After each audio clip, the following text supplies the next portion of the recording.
Some experts think battery electric vehicles are slowing down, but that doesn't mean it's over for H2. Battery electric vehicles, EVs, have certainly held dominance over hydrogen cars in the zero-emission marketplace, but some experts believe that EVs may have had their time in the sun, and the world is preparing for something else.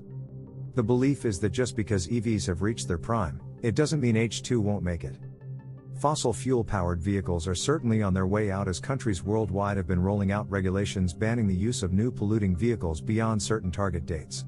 That said, while it did look as though battery electric vehicles would be replacing passenger vehicles, that might not be the case after all over the longer term.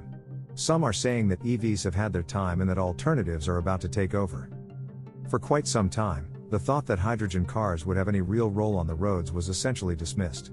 It was believed that if H2 has a chance, it will be in large machinery, as well as cargo ships, long-haul trucks, trains, buses, and other vehicles that need more power and range than the average commuter.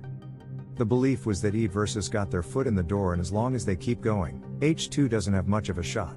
The thing is, it looks like EVs might not keep going to the degree that had previously been expected. New research shows that EV growth might not hold strong and hydrogen cars have a chance to take off. Data from Schmidt Automotive Research cited in a recent Forbes report showed that there will be just under 1.5 million EV sales in Western Europe in 2022. Next year, that number will be only slightly higher than 1.5 million, for a 14.4% market share.